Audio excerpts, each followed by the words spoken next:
진리는 명확해야 한다.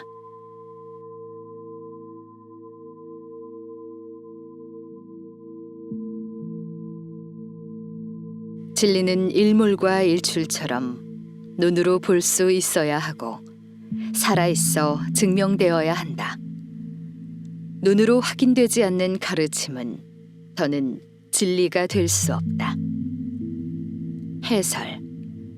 지금 불교는 부처와 중생의 이분법적인 논리를 펴고 있습니다. 여기에서 부처는 깨달은 일을 말하고 중생은 깨닫지 못한 윤회의 삶을 사는 일을 가리킨다고 합니다.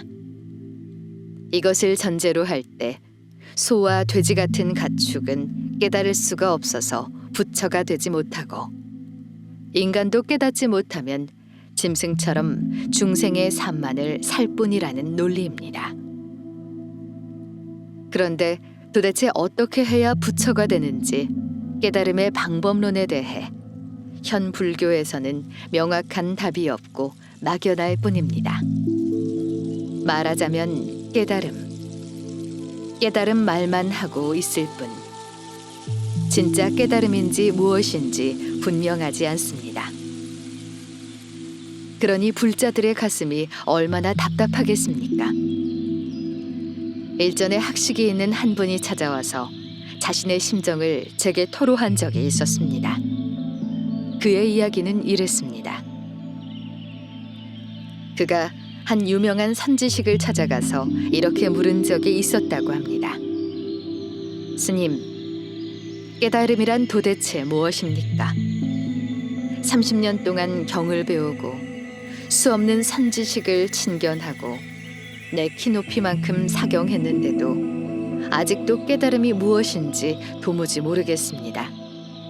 정녕 제 공부가 부족한 것입니까?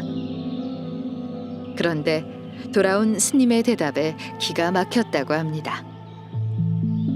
그걸 묻는 네가 누구인지를 아는 것이 깨달음이다. 그날 그는 깨달음이 무엇인지 알려고 갔다가 시간만 낭비했다는 생각이 들었다고 합니다. 그게 어째서 깨달음인가? 말장난이 아닌가? 사실 그 답은 자신이 처음 불교에 입문했던 30여 년 전에도 들었던 대답이었다고 합니다. 당시만 해도 그렇구나, 나를 찾는 것이 깨달음이구나 하고 환희심을 느끼고 수긍했다고 합니다. 하지만 지금은 다르다고 합니다. 그런 답을 들으면 들을수록 깨달음이 무엇인지 자꾸 의심이 든다는 것입니다.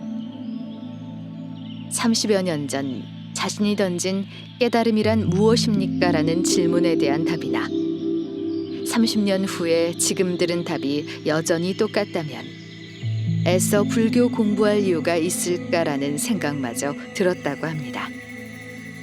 그리고 그는 문득 내가 누구인지 아는 것이 깨달음이라면 당신은 누구인지를 알고 있는가? 갑자기 묻고 싶어졌다고 합니다.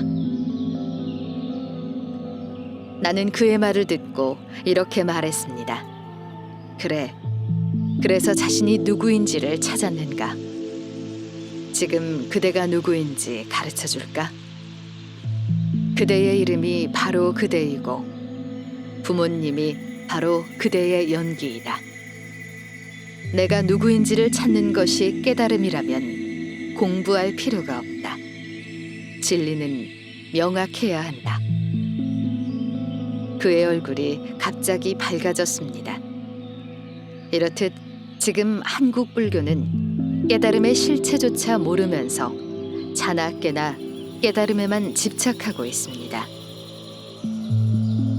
진정한 깨달음은 연기에 의한 공사상의 원리를 바르게 깨치는 것이요, 세상에 나를 있게 한 부모님에게 감사한 마음을 가지는 것입니다.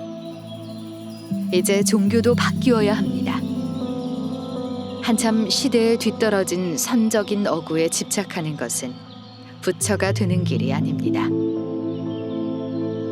지금 진정으로 나에게 필요한 것은 막연한 깨달음이 아니라 어떻게 사는가입니다.